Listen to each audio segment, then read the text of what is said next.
Hello! After watching this video, you will know how to change the display mode of a model viewport with Grasshopper and create impressive 3D animations using Model Viewport and Query Viewports components. You can find them in the Rhino tab's Viewports section. Let's get to examples. Here we have an object that we have created using Rhino. We have also created a saved view.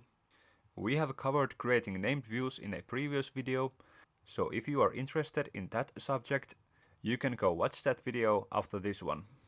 Here is a Grasshopper script. Query Viewports is used to collect all the viewport objects from the Rhino model. List item component can be used to select the viewport based on index. For more reliable results, you should use the match method modifier on the name input. Thus, you can filter out all the excess viewports. Let's connect this directly to the Model Viewport component's viewport input. Query named views is used to get the named view that we have saved in Rhino model. It is connected to the view input of the Model Viewport component. If I push the viewport content, this view is now set to the saved view. You can also change the display mode with this component. I have used a display mode container, right-clicked on it to set it to a certain display mode. If I connect the rendered display mode and push content, this viewport will now use the rendered view. If I want to create a new viewport with this, remove the viewport input and connect a name input to the component. Then by pushing, we get another floating viewport. Let's keep building on this script to create a 3D animation. I will first disconnect the name input and connect the viewport input. Here is the extended script. We will be swapping the content cache that we were using to one that is automatically updating. We will also add some logic here. Let's see what this does now.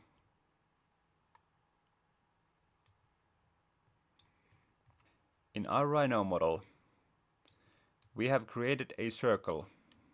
This circle orbits around our object. Divide curve component is used to create points along the curve. I am using some vector mathematics here to create planes. These planes are used to create model views. So the idea is that we are creating a model view in each of these positions and the view is facing towards our object. I have a list of views and I will only be using one view at a time that I will connect to the view input of the model viewport. If I now push content, our view is set to the model view that we created.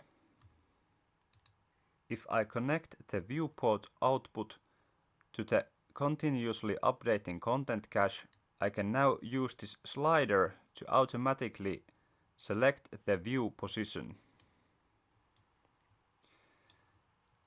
I will increase the curve division and connect a larger number slider. This way we can have increased resolution on our animation. To create the animation, you can right-click on the number slider and click Animate.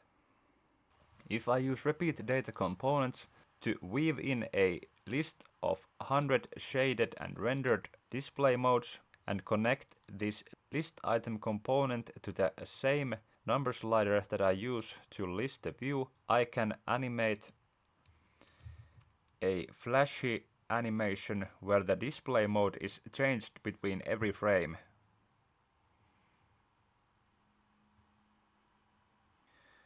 You of course can use any kind of curve. For example, if I were to model something like this and set it to this curve, our animation will follow our new curve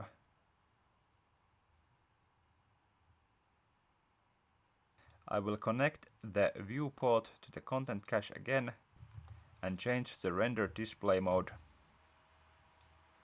to see the end result. That is all for now. If you learned something, hit the like button and subscribe to the channel. I will see you on the next. Thank you for watching.